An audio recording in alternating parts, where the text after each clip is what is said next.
Producer for a project that we're going to be introducing tonight. About 2 years ago, I heard the Blue Avian message for the first time, and it hit me directly in the heart. Anybody else have a similar experience? I think all of us are being brought together right now for various reasons, and the world is coming to a place where we're being brought up in a higher vibration. And Corey here, you know, you're at the front line of that, man. The front line of that. And he was tasked to bring the message of the Blue Avians to a larger audience. And it was probably about 4 months ago when he came to me with this idea for a comic book. How do you get this information to the people that are shut down, the people that are locked up?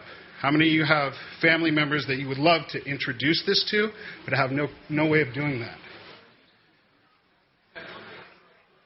When Corey said comic book at first, I kind of was like, what? And then I thought about it, and it makes sense.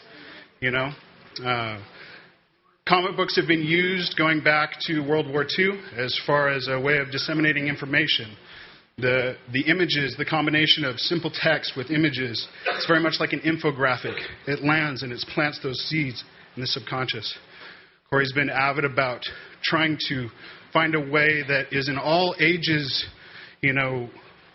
platform for this message to go out. So as he talked with me more and more, this developed, and then lots of people started coming on board. We now have a very large team of creative individuals. And what we're going to play for you tonight is the launch of the trailer here for Sphere Being Alliance, Return of the Guardians. Welcome, everyone. Enjoy the evening.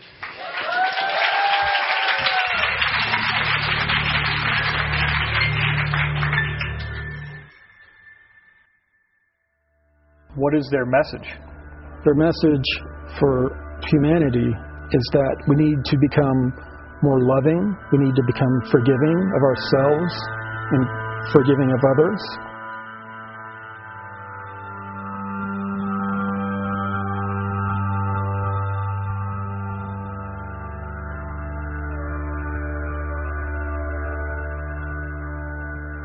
We need to focus on becoming more service to others on a daily basis. And we need to focus on raising our vibration and our consciousness.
Holy crap, right? I'll just say it now. I'm Jimmy Church. I'm here to introduce Corey, Fade to Black, Coast to Coast AM. Are you guys all believers? Are you?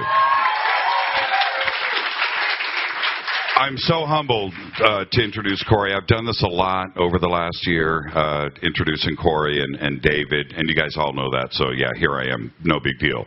But you know what? Everybody wave at me right now.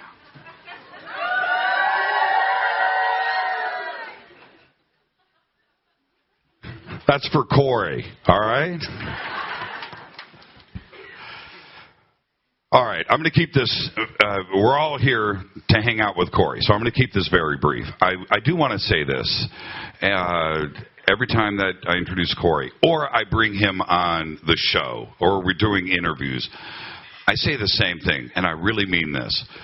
I get emails, I get comments. Everybody knows about Corey, myself, and David's relationship, right? You guys all get that. You've all heard the interviews, right? Okay, all right. Everybody says, why don't they talk more? Why aren't we getting information? Why don't they talk more? Right? And I'm like, that's all they do.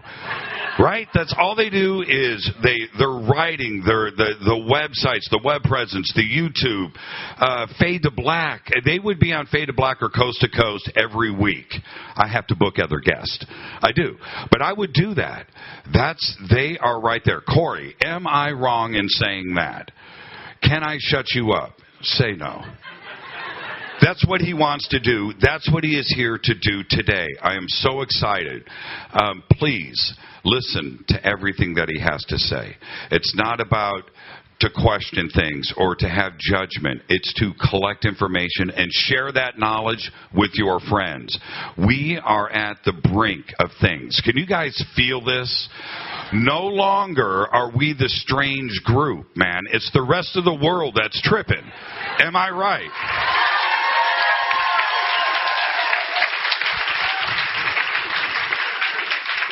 I'm going to say this right now, and I mean this.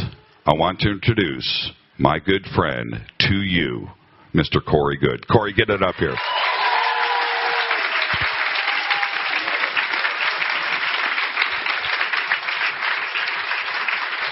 Thank you. Is this a sign?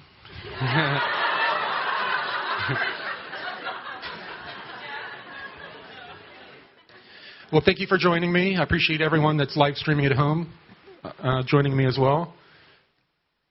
Let me position myself.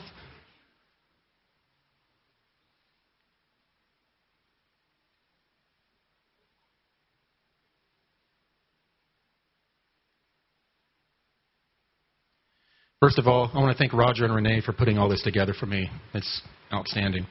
Thank you.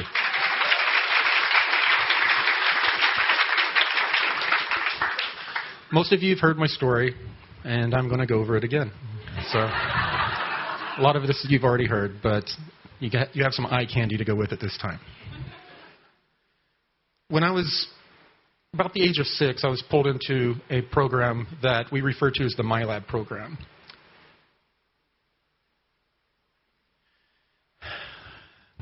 They identified me through standardized testing originally.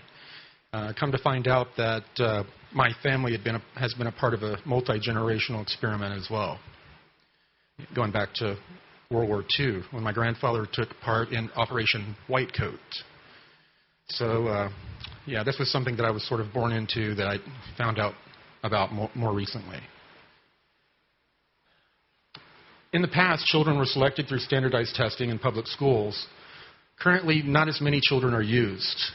They're used in different smaller programs, but for the most part, they're using clones.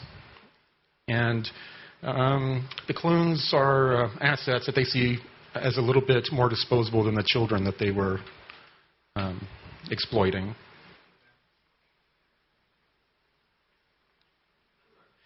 They used all types of very bizarre types of training, including sensory deprivation, putting you in deprivation chambers for hours and hours, and making you do visual exercises. They would also put us in very bizarre and upsetting virtual reality scenarios and see how we would react and do personality profiles and decide how they're going to use us in the future. And they were doing all of that to desensitize us to violence and seeing other people violated, which is difficult to do with children that are intuitive or empaths. But they were giving it their best effort. A lot of people hear the MK Ultra program and they like to lump everything under that. The MK Ultra program was a mind control. That's what the MK stood for. All of the other Ultra programs and related programs, they had different training, they had different agendas. But we've pretty much been lumping everything under the MyLab umbrella since it's gone public. And we're all under mind control. Every single one of us. We're socially programmed by the norms around us. We're programmed by television, movies, media. And we're getting to a point where we're starting to break free from that on an individual basis.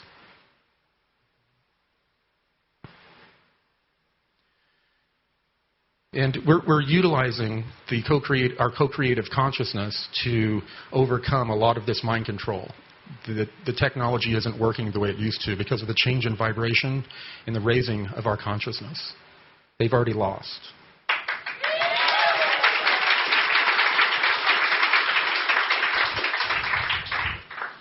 Many in the MyLab programs, once they're put back into their normal life, they are mind wiped, blank slated. But they exhibit symptoms of PTSD, but there's no real reason for them to have PTSD.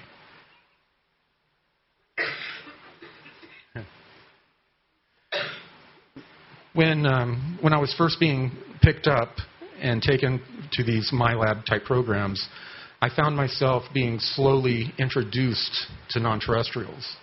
That you would go into like a virtual reality setting where they put the goggles on you and you're sitting in the chair. And there would be a bunch of military and medical people in the room. And then when you took the goggles off, there would be a gray alien sitting at the table. They would just spring it on you. And, yeah.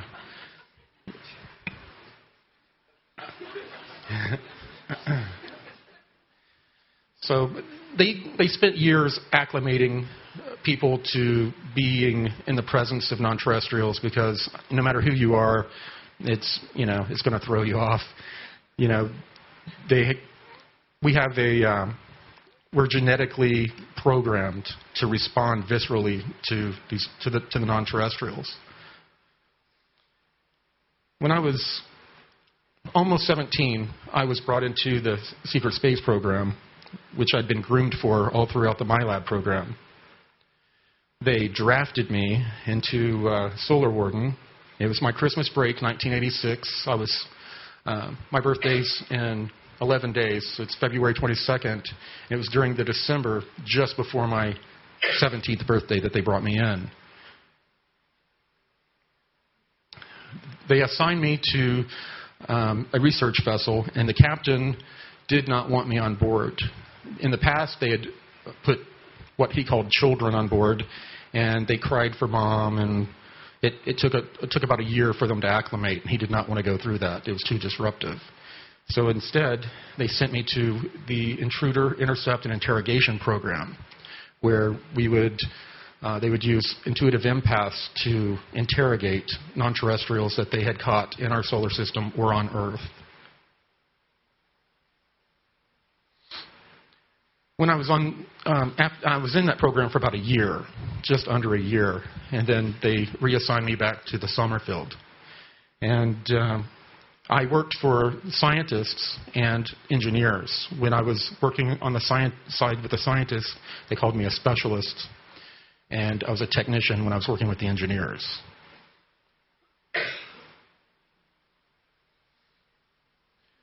Who remembers me talking about the Dart craft coming in my backyard to pick me up? Renee did a pretty close depiction right here. And it was the first time I'd been taken back to the LOC since I had been separated from the SSP program. Oh, there's the backyard. Now, in the beginning, my wife didn't know what to think when I was telling her that a spacecraft was picking me up in the backyard. And she went in the backyard a couple times and saw little triangular spots on, landing pad, landing gear divots. And one time she went out and she saw a pair of bare footprints walking out. They disappeared, and about 20 feet over, another pair of footprints coming back to the door. And that's when she started to, really start to believe that something bigger was going on.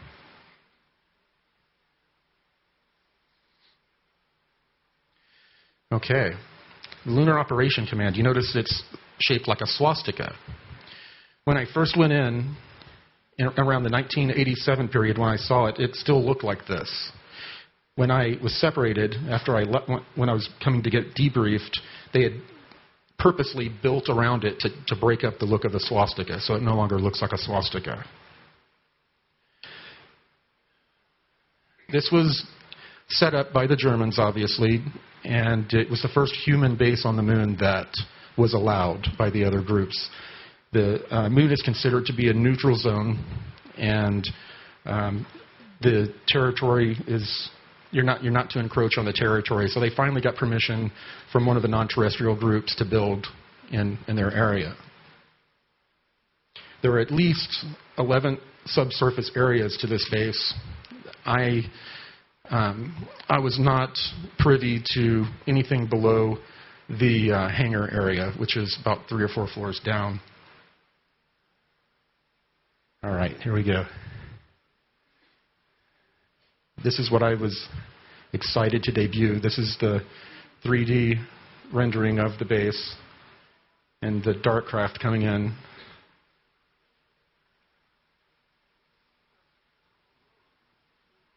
Not bad. So I've told the story how I was walked to the front of the auditorium at the LOC, and they just walked me to the front and left me and didn't tell me what was going to happen. And when I was sitting there, the room was filled with all types of people, including military and people that looked like they were political. And the people in the front started heckling me. And in the middle of heckling me, everyone got real quiet, and you can see why. These two beings appeared behind me. It's the first time he had ever seen this golden triangle-headed being, and it was just kind of, I don't know, it's like it looked like it was underwater and it didn't have any bones. It was just it was weird. And it used its toes as tripods, and it was going up and down on those as well. And so that got the attention of all the people in the room, and then they started to ask me questions, and Tier Air was answering through me.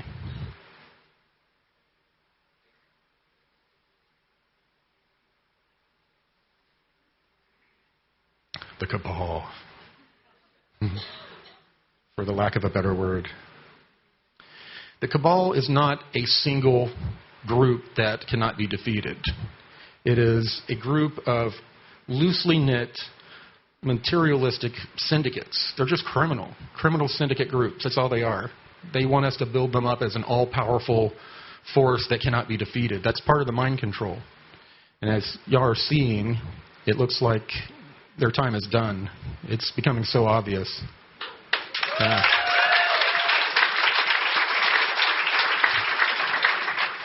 Some of the groups are real pragmatic, nuts and bolts, scientific, and they stick to that way of thinking.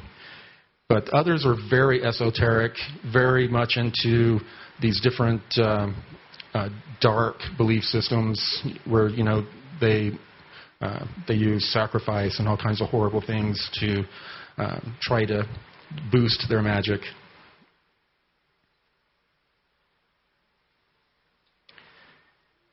I think we've talked about it on Jimmy Church's show. Very recently, after the change in administrations, the military-industrial complex, after some changes, started to send Marines into some of these FEMA bases. After the change of administration, a lot of them were supposed to give up their power. Instead, they locked the doors. So these Marines were sent to break through all the concrete, cut through the steel, and give them one opportunity to surrender. And if they didn't surrender, they were to kill everyone in the entire base. And it was, and these bases can, as you know, hold a lot of people. These Marines they're special forces, and they were not briefed on anything non-terrestrial. They just thought they were going in to clean out a bunch of criminals. After they had breached the base, they found themselves face-to-face with reptilians doing battle with them. And a lot of these Marines are, Southern boys, and next thing you know, they're fighting something that looks like the devil, according to their belief systems. So these guys were so incredibly traumatized, they couldn't function after this battle. This was very recently, in the last 2 months. Yeah, and a lot of other bases are being cleared out. This base, I don't know where it was located. It was a unacknowledged base, so it wasn't one of the ones you would hear of, like the Denver airport or a number of the other ones. The Draco are not all powerful. They have been defeated in the past. Over the millennia, the reptilians have been kicked off of our planet. They come back during times of weakness, like after a cataclysm, which is what happened most recently about 12,800 years ago. We had a huge cataclysm which destroyed a civilization that you are familiar with, at Atlantis. And this group was keeping the reptilians in check at that time. And after they got flattened, the reptilians came back in force, and we have the mess we have now. And apparently, they are playing a negative role, their group consciousness is. When Tyrier showed me our group consciousness, it was pictured, it was shown to me as a person that has extreme PTSD and is somewhat schizophrenic. It has been extremely traumatized. And it turns out that our superconsciousness has been in an abusive relationship with the superconsciousness of this reptilian group. And it's like a cosmic domestic violence type situation and we're both supposed to be learning something through this process. There are a number of groups that make up the Draco Federation, one of which is these insectoid beings. And they have different types you've all heard of, very ant-like beings, mantis-type beings. And they genetically modify their own genome and create these types of other insectoids that some people see that have like 4 arms. They can design them to do whatever they want.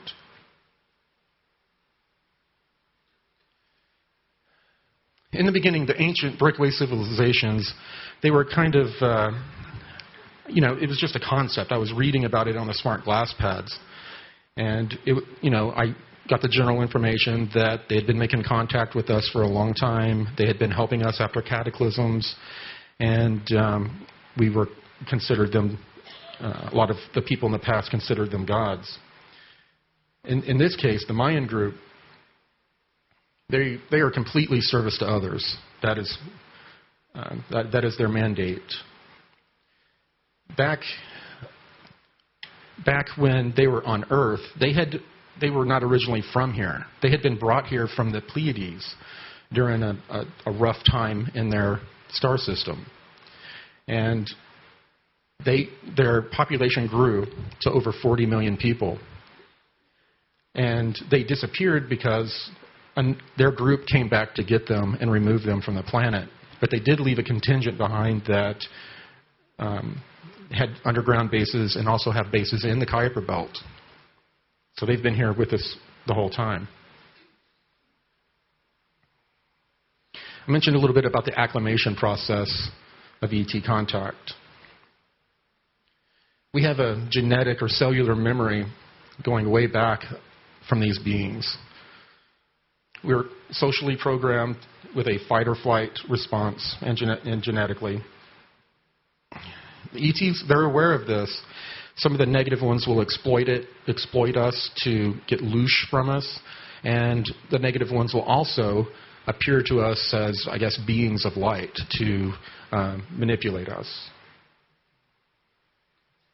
That's why, and I don't want to discourage people from from continuing to do their spiritual path and to reach out for guides. But we do have to be careful and use a lot of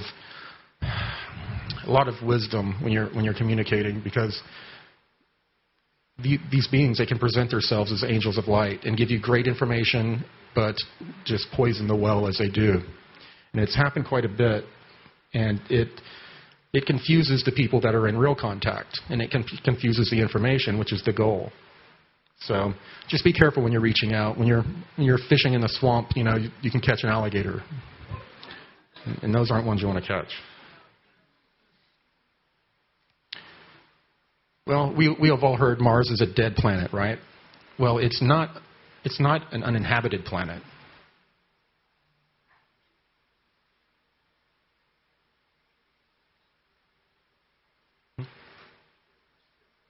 Okay. This is a declassified film of Camp Century. It's a top secret Arctic base, and it was from Project Iceworm. I'm showing this because not only have they been building bases in Antarctica like this since the 50s, but this is very similar to how they built bases on the Moon and Mars.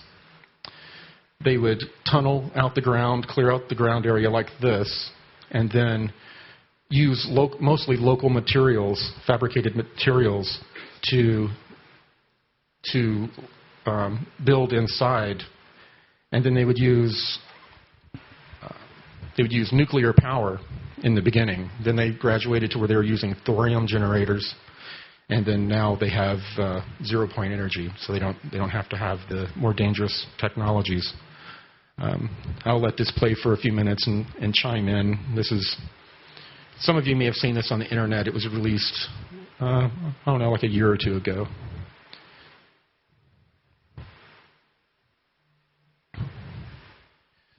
Now, they would ship, everything was prefabricated. Everything had been put together on Earth, designed to go together like a puzzle by numbers. And I helped actually to build out an outpost on Mars. And we used a lot of the local materials on the surface after they had built below ground, and it was very much like this. It was much lower tech than you would expect.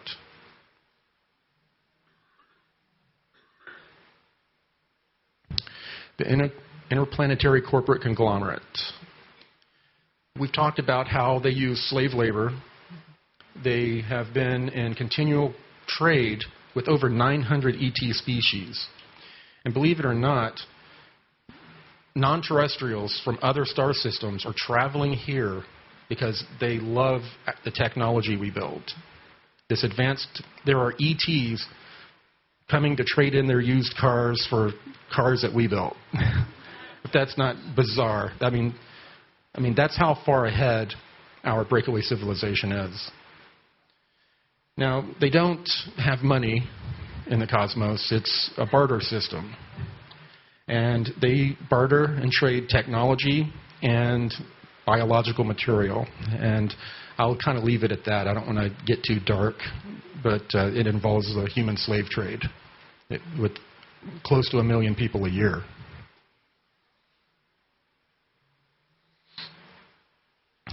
The inner Earth seems to be probably the most popular topic that I've talked about.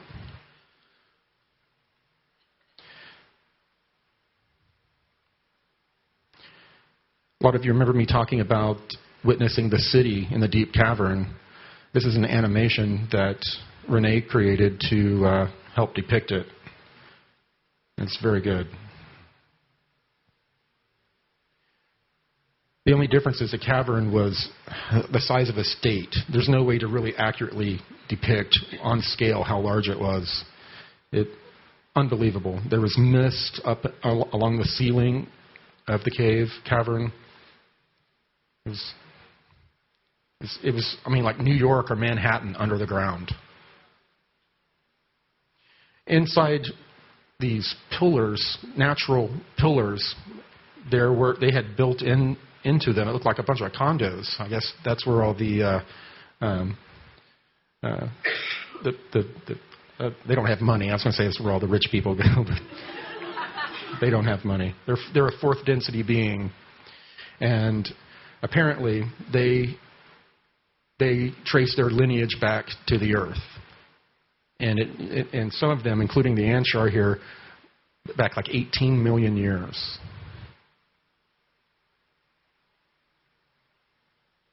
Here's a new image of the Anshar Library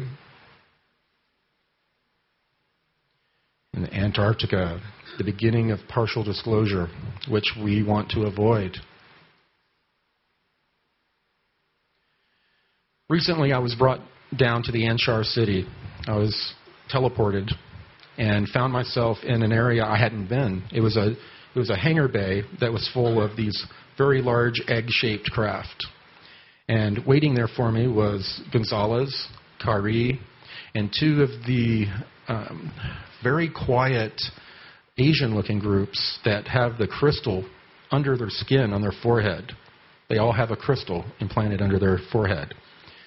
And they're very tall, they're very quiet, and they have a very, very strong presence. They don't have to talk.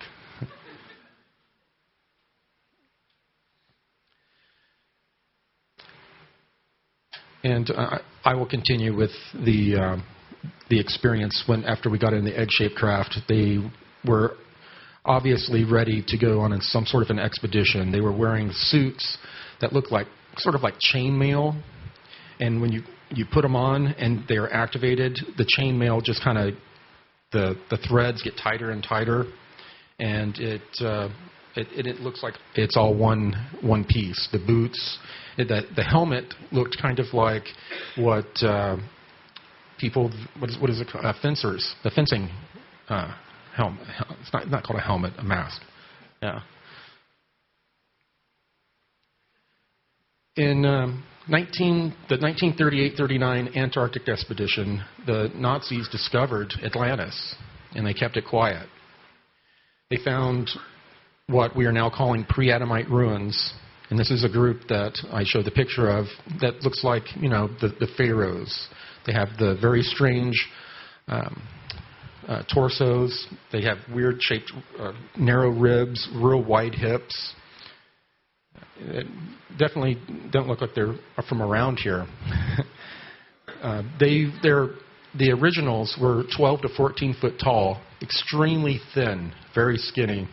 And when they found these bodies, they said it was obvious that they had not developed naturally on this planet. They had developed on a planet with much different barometric pressure and gravity. Since these ruins have been discovered, we've all seen on the news all the different bigwigs in the cabal that have been going down and visiting Antarctica for many different reasons. And it's basically turned into a cabal Disneyland. What has been discovered is they've discovered 3 massive ships that were used to crash land on our planet. And they jokingly call them the Nina, the Pinta, and the Santa Maria, because it brought this group here to Earth.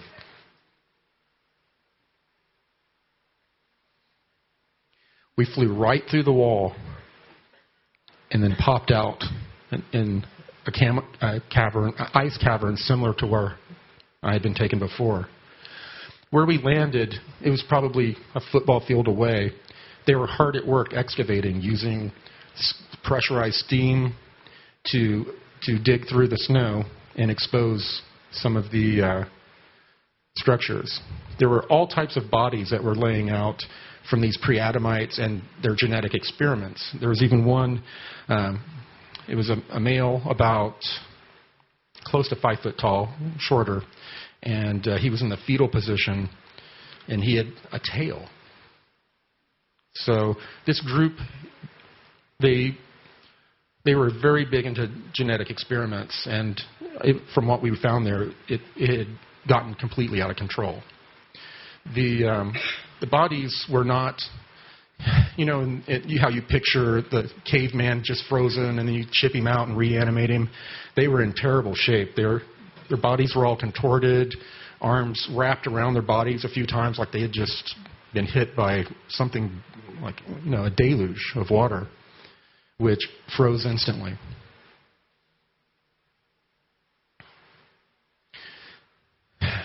After we had gone inside the library, and the two, and I don't have a name for them right now, two Asian-looking groups, they went in and immediately started removing. In the snowbank, there was obviously a corner of a building sticking out, and the suits we were wearing allowed us to walk right through the wall. And then we were inside this library that was full of all types of scrolls, bound books, and they walked right to one tray and they opened up a folding box and started loading it with these metal scrolls. And I saw one of the metal scrolls that had popped open, and they looked like laser etching on them. And they were strange-looking characters.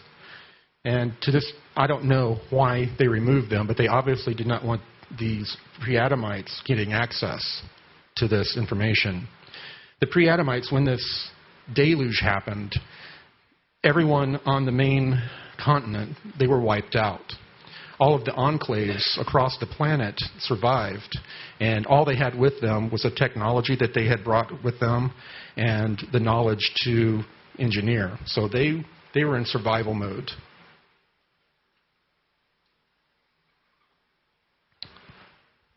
We've all heard about the Mandela effect, right?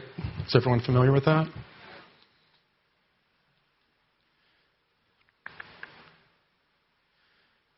The Mandela effect is just one component of this ascension that we're looking forward to.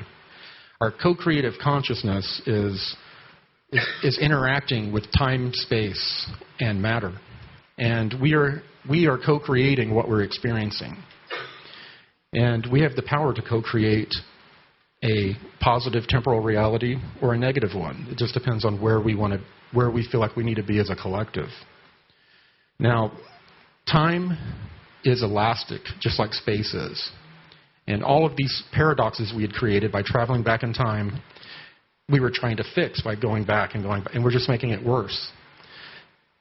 Then all of a sudden, we started realizing, and then it was confirmed from a non-terrestrial race, that these timelines were snapping back together. So, we didn't need to try to fix it. There was some sort of there's something intelligent about the way the universe was working. And it baffles a lot of the scientists, but it doesn't baffle this group.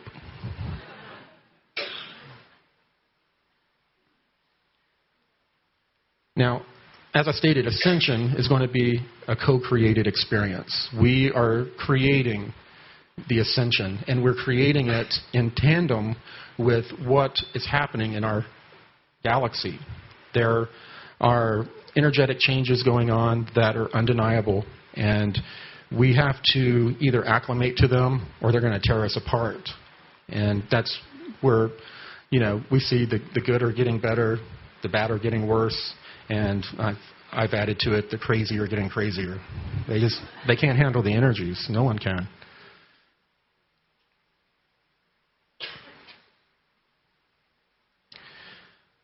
Now, just about everyone is expecting some sort of a solar event. And the information goes everything from a complete 360-degree full circumference mass coronal ejection that they believe is going to happen. And when that happens, the sun will appear to go dark for a number of days before it pops back into equilibrium and comes back alive. And in that moment, they expect there to be a number of flashes. And a lot of this is feedback through the cosmic web from other star systems. As the energies are hitting them, these cosmic energies that are causing all of this change, it feeds back from star to star.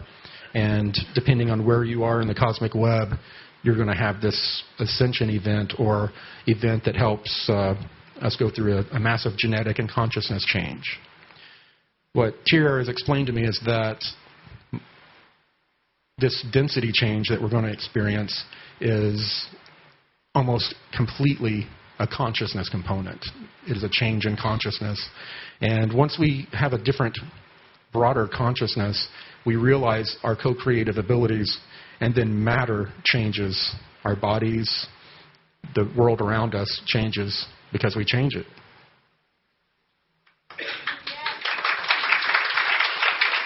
And that's it. Yes, Linda?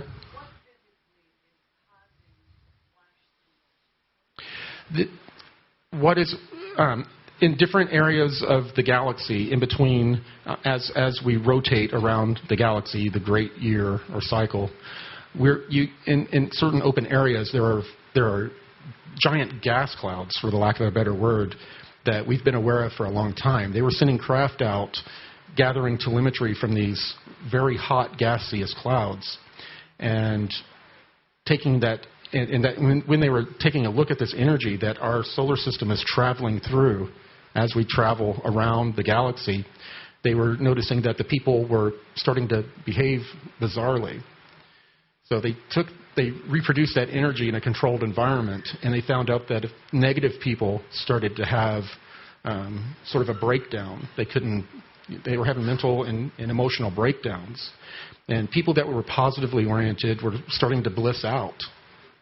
And, they realized pretty quickly that as our solar system passed through this cloud, that not only was this energy going to go around the magnetosphere of our star and then feed in through both poles, then traveling to each of the planets where they have magnetic connections to, but that this energy feeds back throughout the entire cosmic web.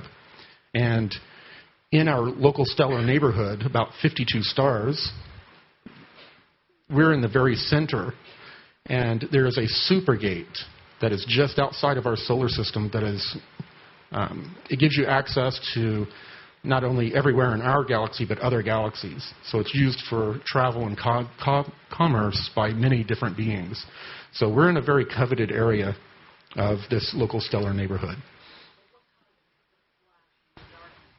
It's a feedback from within the cosmic web, which I'd have to give more information. I've talked about it on Cosmic Disclosure about how there is an electric connection between each star as they're traveling, as it's spinning around the galaxy. And it's like electricity. They take the path of least resistance. That's how stargates work. You're traveling through the cosmic web. Okay, well, I guess that's it. We would like people to subscribe to our YouTube channels, and we really want people to pay close attention to this project. We're really excited about it. As Roger said, I've been asked, why would you do Cosmic Disclosure, bring on all these guests to legitimize the information, and then go the route of sci-fi? And Thierry had basically told me that what we're doing here is a great job, but we're preaching to the choir. We need to reach out to other genres and plant these seeds in their consciousness. And if we do so, we can bump that 100th monkey effect up to a 1,000,000th monkey effect. And we can use this medium to help to guide the co-creative consciousness in a more positive direction. And from the beginning, Thierry told me it did not matter whether people believed me or not. And he said it was of no consequence. And it was of a consequence to me, because I was the one out there talking. But I finally realized that, he was right. It's not about whether people believe me or not. It is about how they process and assimilate the information. And if the Blue Avian message can help us raise our consciousness, then we're going to be ready for this energetic explosion from the sun. Thank you.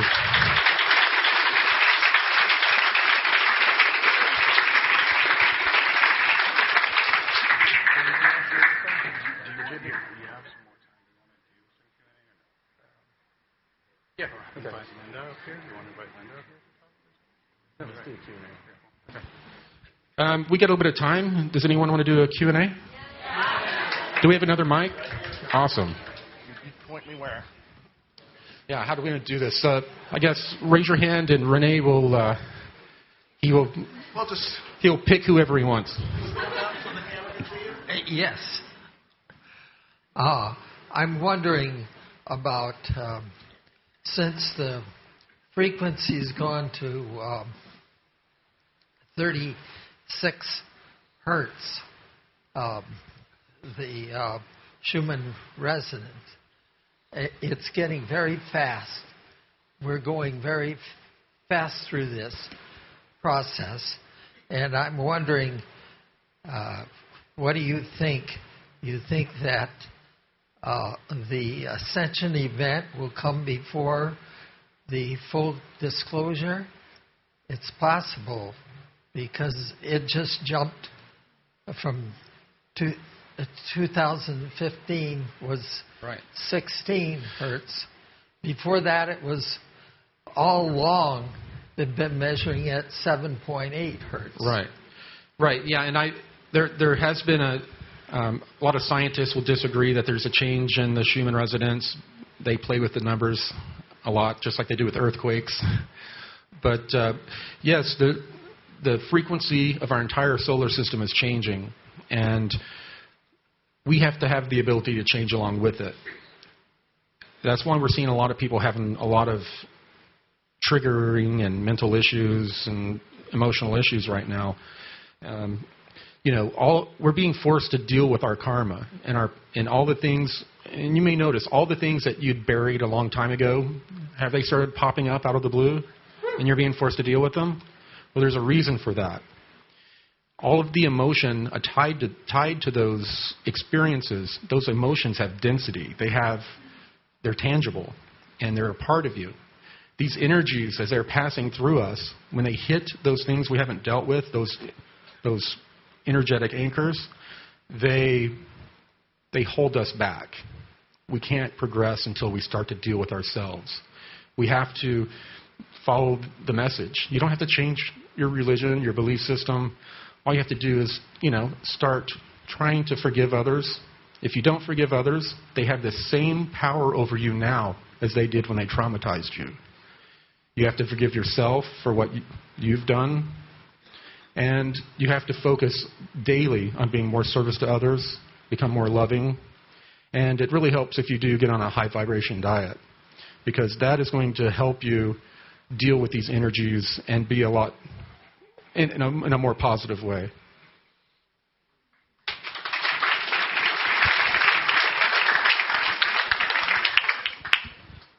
Hi. I'm a little curious about the jobs that you were given when you entered this program. Could you elucidate? And also why you're allowed to talk about this? No one's stopping you. Well, as it turns out, there's sort of a disclosure war going on. There are factions of the Air Force that have been working with, like the NSA, DIA, and some other military intelligence groups, and they have a space program that they've been promised is going to be, made public very soon, and they're excited about it. This is a program that I used to call a lower secret space program. It's lower technology, and they're told that they're the top of the pyramid. There's nothing above them, and they believe it. And if you tell them otherwise, they're ready to fight you. Now, the Navy also has a much more advanced program. There's a lot of competition between the Navy and the Air Force in space. Right now, the Navy, a faction of the Navy, has wanted all of this to come out. Are y'all familiar with William Tompkins? Yes. What he's been doing has been sanctioned by a certain group within the Navy, Naval Intelligence.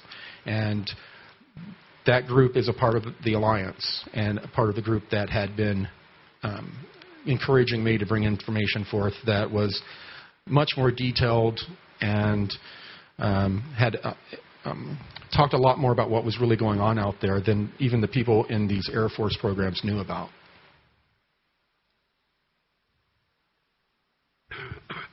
Corey, sorry. Corey.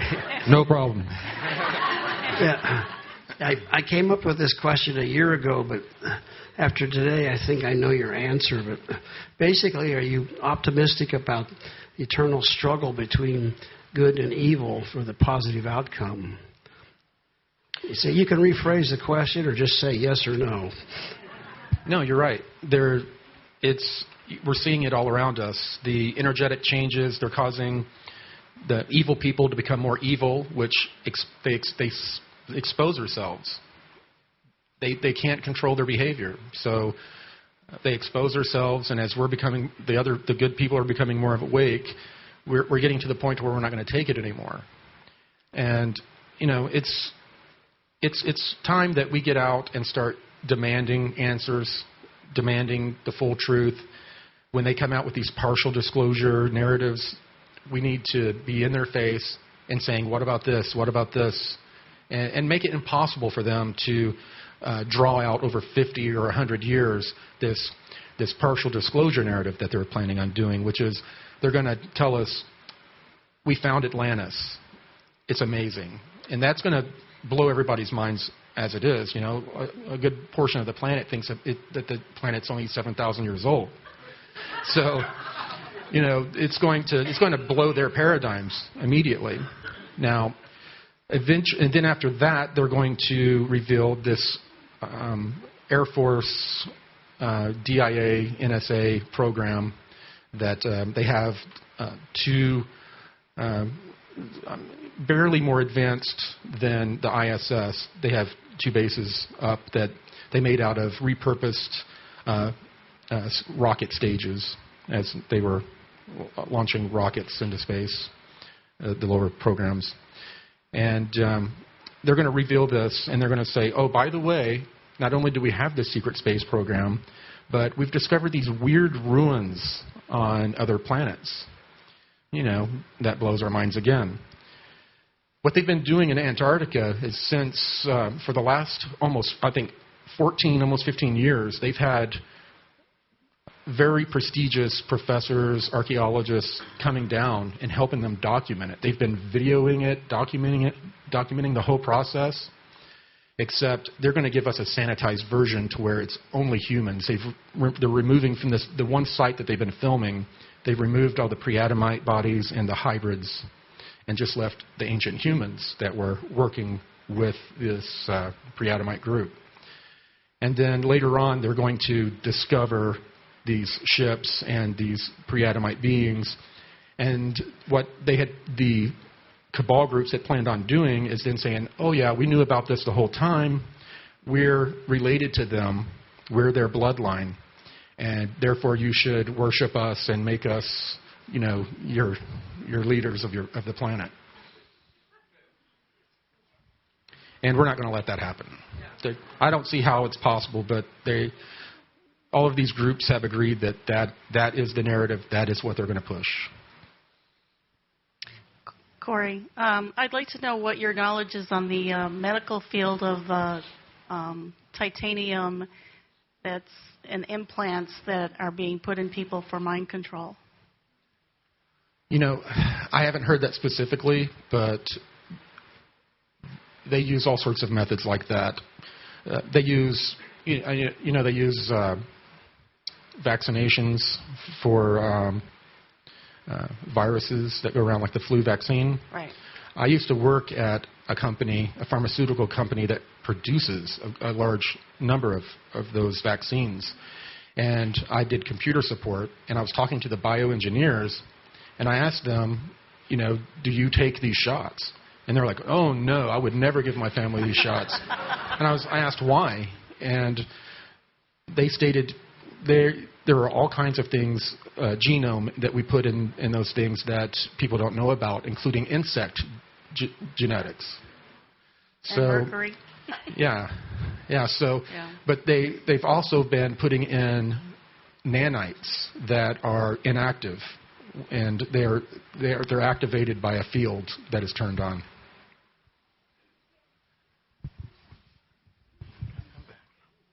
Hi, Corey.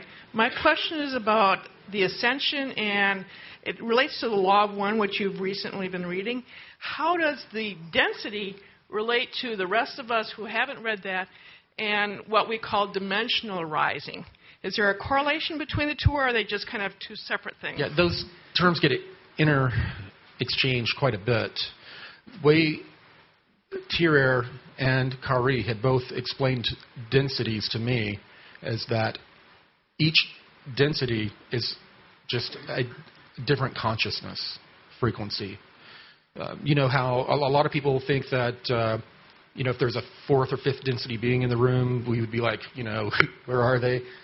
No, if you think about it, you have bacteria, plants, animals. You got, first, second density beings that we can touch, we can interact with.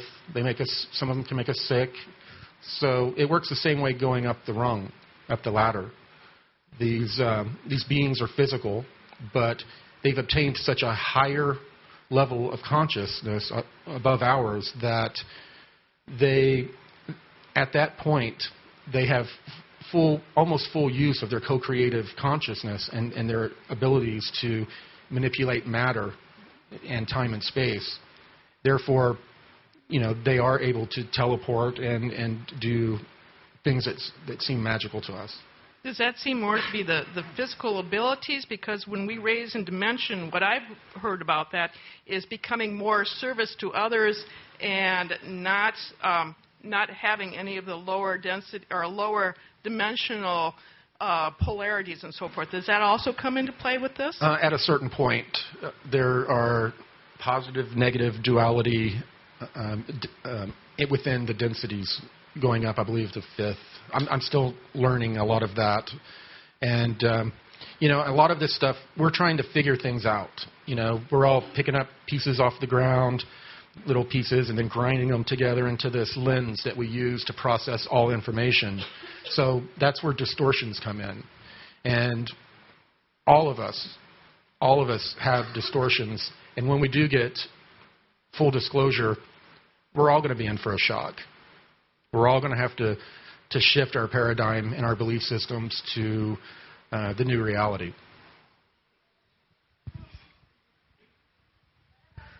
Since 2007, I've been keeping a dream journal, and many of my dreams I've experienced getting training, learning lessons, being checked out in craft, just learning how to use energy, healing, how the universe works.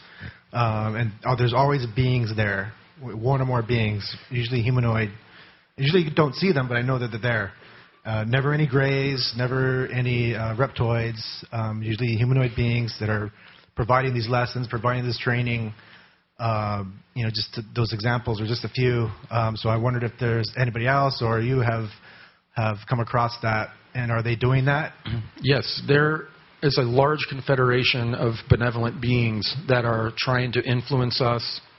I've been getting so many communications from people, doctors, lawyers, attorneys that do not follow this field. They have an experience where they see a blue sphere. They Google and they find my information and they contact me to start asking me questions. What is happening is that there are so many of you out there. I'd say just about every one of you sitting down here. You're not from here. Most of you are not from here. There are a lot of other people like us that have bought into the lie and they forgot who they were. These experiences are trying to remind them of why they're here. And a lot of people think that Gonzalez and I are the only ones in contact with the blue avians. There are thousands of people out there in contact with the blue avians, and they've all been given different missions. Hi, Corey. I have two quick questions. The first one, right here. Oh. Hi. The first one is, besides doing the work on our karma and on the energy and the high vibration diet, is there anything that we can physically do to prepare for the ascension? And the shift in the energies, those energies. And then the second question is, what what can we do to help? Is there a way to donate money? Do you have a vehicle through which we can donate money to support what you're doing and to support this whole process? And what can we do? Just let's say this is the first time I've heard you speak or I know anything and I walked in. What can I do to help? Yeah, I do take donations. I'm hopefully starting to get to a place to where I will not need donations, but we are crowdfunding this campaign. And our website, Comic Disclosure, did go live, and if people want to donate, they can there. And I'm sorry, what was the other part of your... The preparation is almost entirely a spiritual shift that we need to undergo. And our bodies and spirit, mind and spirit, are so interconnected that on the physical level, we do need to start being careful what we're putting in our bodies, what information we're putting in our minds. There's so much negative information or tainted information out there. It's really hard right now. Using discernment is very difficult. There's too much to discern.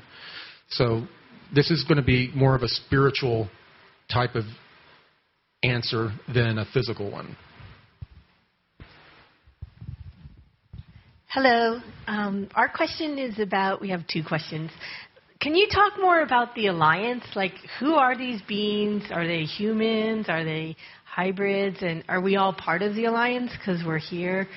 And what's yours about the timeline? Oh, yeah. Is there a linear timeline as, like, when we're going to hit these clouds? Okay. The second question first. We have been hitting the outskirts of these clouds since at least the 1930s, if not the 1920s. So it's been going on for a long time, but we're hitting to like the thickest part of it. I'm sorry, what was the other question? The Alliance, yes. Yes, anyone who is working to raise the vibration and to work for full disclosure, you're the Alliance. Yeah. Yeah. I mean, the biggest thing that they've been trying to impart onto me is that every single one of us, we have to stop looking for something to come from the sky and change everything. Those of us that are going through this change, that are awakened, we are the ones that we've been waiting for. We are the ones that are going to fix this and change this. No one's going to come in and do it for us. We've helped contribute to the problem. We're going to have to contribute to the solution.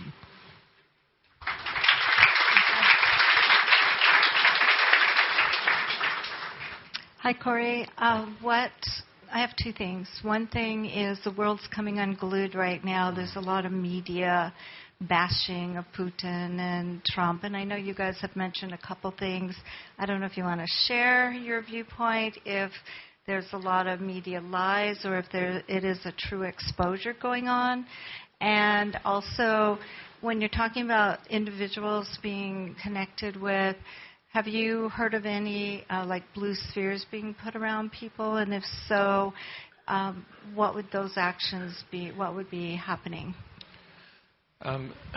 Typically, in my experience, if they've put a blue sphere around someone, they're trying to shield them from something or protect them from something. So have you been aware of that happening yes. to people? Yeah. Okay, yeah. Great. Yeah, it's happened to me, and the crew I was with on the Mars expedition. Yeah. Okay, cool.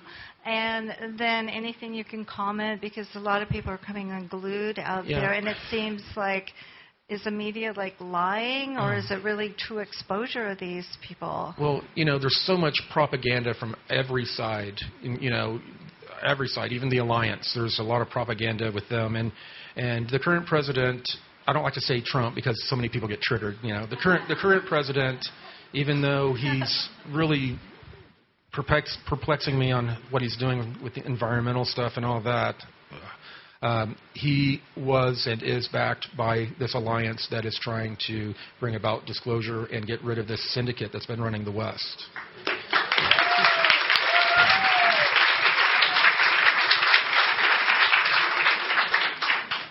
Hi, Corey. Have the Blue Avians or anyone told you exactly how many dimensions our universe has?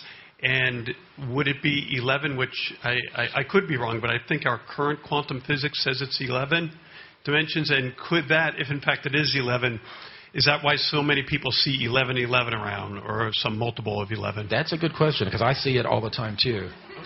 It's bizarre. And usually, to me, that just is a synchronicity that means you're on the right path. Now, Tier Air had told me that there is an infinite number of densities. Now, I say infinite because everything is designed to return you to source. And if we're all one, and we're like fragments that are all trying to return back to source, and we have to go through these densities.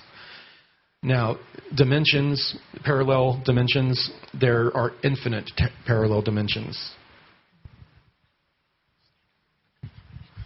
Recently, Stephen Greer went on record saying you're a really nice guy, but I'm brainwashed. Yeah. That the human trafficking that you talk about out there is a falsehood. And I wanted to see if you had a response to his claims on record. Yeah, he's had his briefings. I think a lot of his briefings have come from the Air Force faction, and they believe what they're telling him, and I don't see why he would have a reason to doubt them. So, the positive, negative aliens existing, that's just a belief system. We all have them. Science is a belief system. So I can't fault him for having his own beliefs, because we all have our own beliefs, and not everyone's going to agree with me. And, there's some stuff that I'm sure I've gotten wrong, that when we do get a disclosure event, I will see that there are some things that I'm human. The things I observed on the glass pad, that was decades ago. So, I really don't have anything against him or any negative feelings towards him, because I know that he's on his journey and doing the best he can, just like each of us are. Hi, Corey. I want to say thank you for everything you've done and for risking your life for these souls. Thank you. Hello.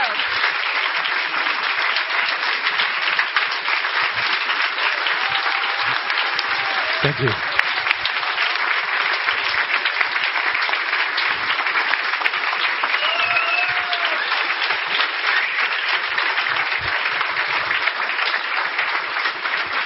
Thank you.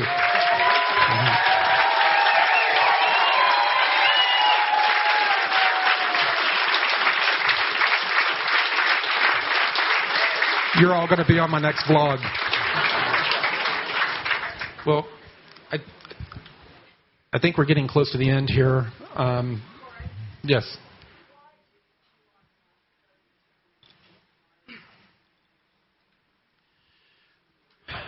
By 2026, the question Linda asked was, why is Elon Musk so determined to get to Mars by 2026?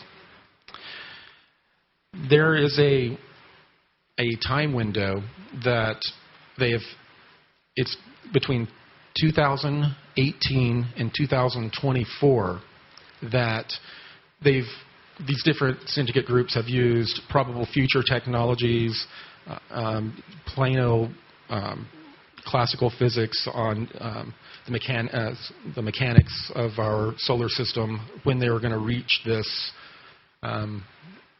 the most energetic part of this cloud. And that's when they're expecting this flash and these events to occur, is in that time window. A lot of the elites are pumping money into finding a way to get off the planet and to put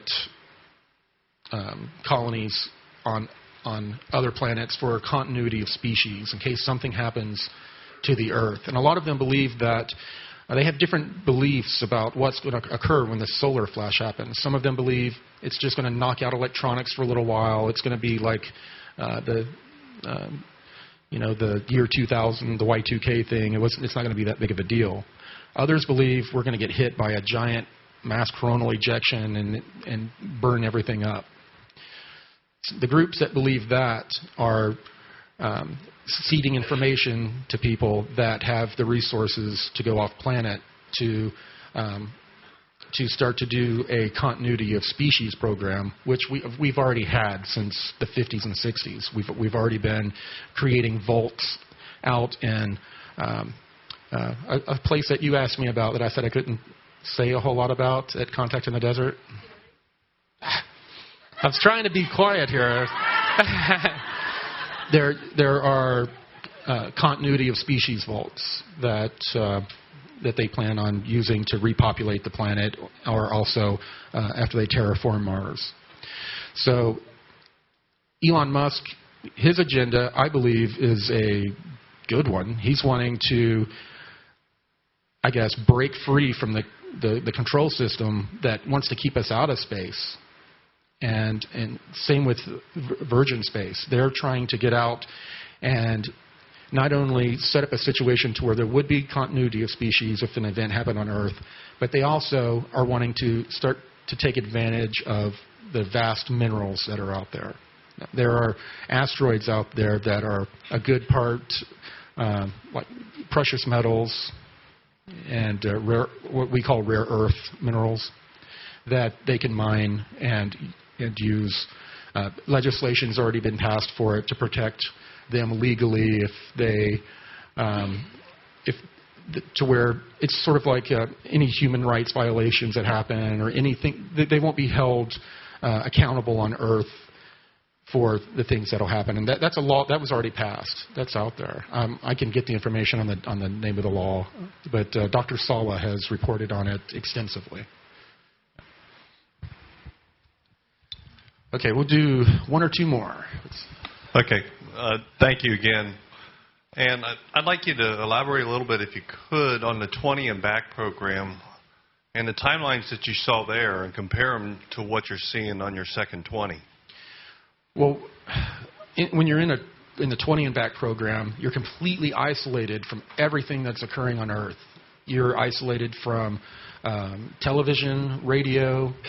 There wasn't the internet when we traveled back then, but they do not allow you access to any information that you could use to exploit once you've been returned to the regular timeline. So I would not have seen anything because I was completely removed from the Earth for that time period.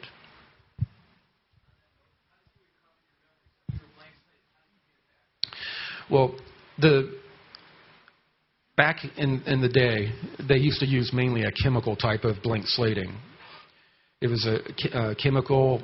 They used chemicals and then hypnosis, and program you with screen memories, which are the hardest things to shake loose. 3 to 5% of the people that they blank slate, the memories come back. And these are usually the intuitive empaths or the highly sensitives. So what occurs is that you have this physical hard drive here. Well, what you're experiencing is not only stored right here. Otherwise, you wouldn't have memory of past lives. What occurs is that you have all this information up in the cloud, virtually. And people that are intuitive empaths or highly sensitives, they have more of a connection to their higher self.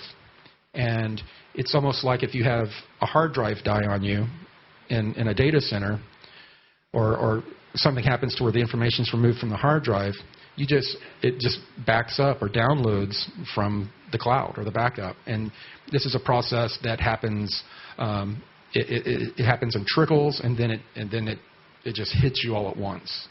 And most of it hit me within 2 weeks of coming back. It started to hit me. Then I had a lot of the screen memories that, originally my memory of when I was taken from my house to enter the program was that I was teleported through some sort of Stargate out of my room. After all of the screen memories had been broken through, I remembered I got up, walked out of my house to the front, got in a white van, and they drove me to Carswell Air Force Base. So they're brilliant in how they do this brainwashing and blank slating, and they're diabolical. I can't hear.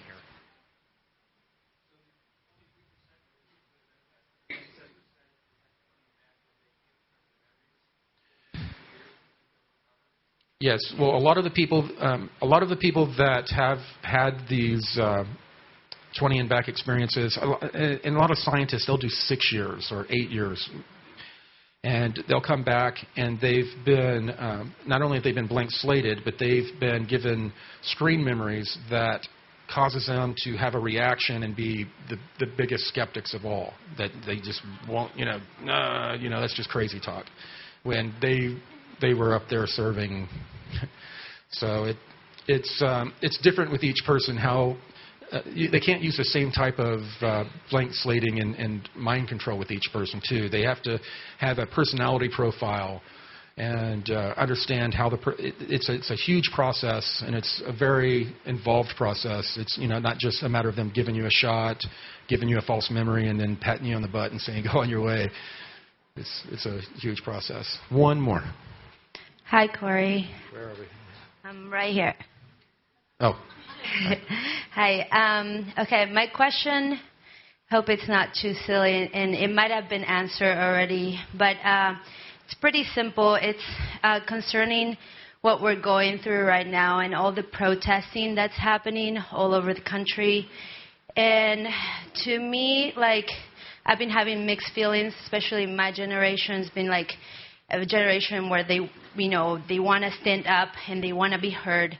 Yet I feel that the tactics of protesting might not be the best from my perception. My question to you is, what are the blue avians? What would be your advice to this whole rising of protesting against something that we know it kind of has to happen and whatnot? Well, I do believe that there need to be protests, but I do